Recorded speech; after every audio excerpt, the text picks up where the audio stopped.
this video, we're going to be talking about steps to take to tackle all of that memorabilia stuff that you have. Perhaps you have boxes and boxes of memorabilia stuff, whether it's pictures or notes, cards, things from your childhood, and you need to go through them, but you just don't know where to start. Hello and welcome back to my channel. I am Emily Steeman, your professional organizer, here to help you find the calm in the chaos. In this video, we're going to be discussing 6 steps in how to tackle that clutter. Now, before I start, I want to mention that if you have too much sentimental clutter, the specialness of each item is going to be diluted. If you have too much, if you have 10 boxes of pictures and there's no way to sort them, you haven't sorted them, there's no way to look at them, that's too much. You need to be able to pare that down and have fewer things so that the specialness is not diluted. So what we want to do today is take all of your memorabilia, all of your stuff, and pare it down to the stuff that really, truly matters to you. So first of all, you're going to group all of your memorabilia in one place. This could take a little while, so I suggest this is not your first organizing project, okay?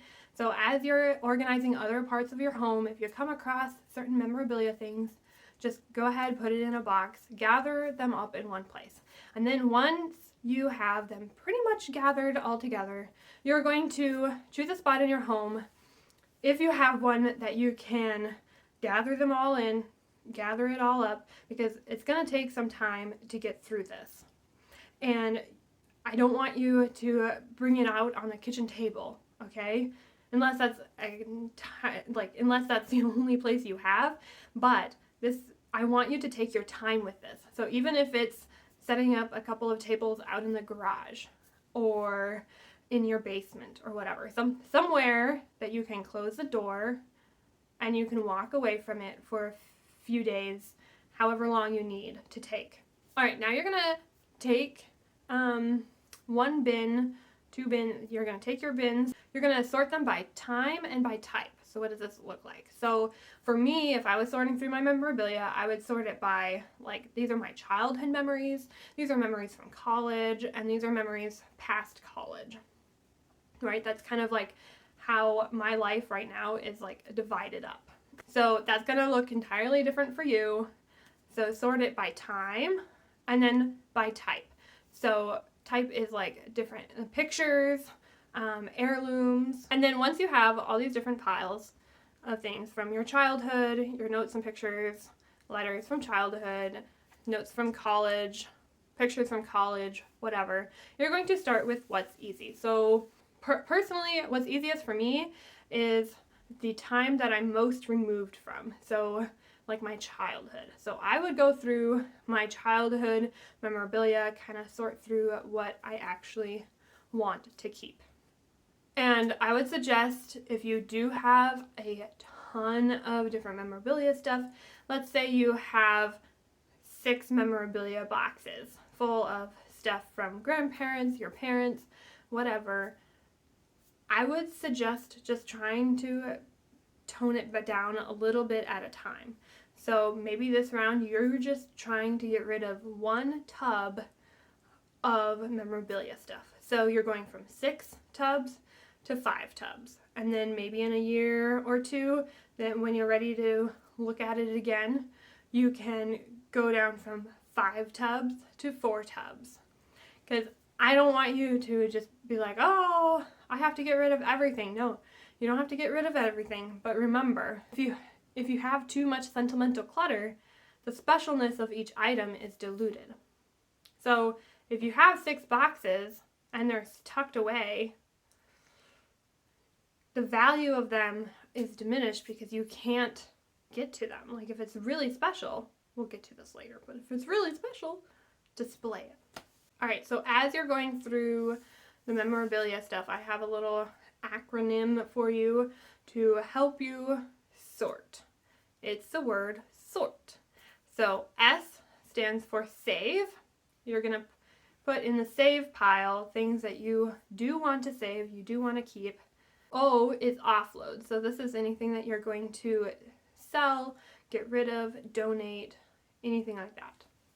R is relocate. So R is anything that you are going to put in a different area of the house. And you're like, oh, wait, this doesn't belong in the memorabilia box, or this doesn't belong in the photos box. This belongs somewhere else. So that's your relocate pile. And T is for trash. So anything that you can't offload if you're not saving, if you're not donating it, or if you're not relocating the item to another part of your house, it's trash. All right? So those four categories will help you sort a little bit faster. Sort. And the next step is to enjoy the process. Don't rush the process when you're going through your memorabilia. That's why I suggest being able to go to a room, go to your basement garage, that you can close it off and go about other stuff in the house and go about your life, and then come back to it when you feel motivated or when you just have a few minutes to maybe go through another category of stuff. Enjoy the time, talk about the memories, share it with other people that are around, and just enjoy looking through the memories. Because oftentimes when you share the memories with someone, whether it be maybe you have a play ticket that you went to see a play and it was really, really fun, but you don't necessarily need to keep the ticket stub. You still have those memories, and you can share those memories with someone else and then pass on keeping the item. And the final tip is to compromise on other people's clutter. If you are helping someone else declutter and maybe your spouse or a family member has a bunch of memorabilia boxes as well, and their stuff is maybe mixed with your stuff, and you're ready to get rid of it because you want to just get rid of it. Remember that they are on their own organizing journey, and they need to be ready to get rid of this stuff as well. Thank you so much for joining me for this video. I hope you enjoyed it, and if you did, give it a huge thumbs up, and be sure to check back next week when we talk about how to store keepsakes. See you in the next one, friends. Bye!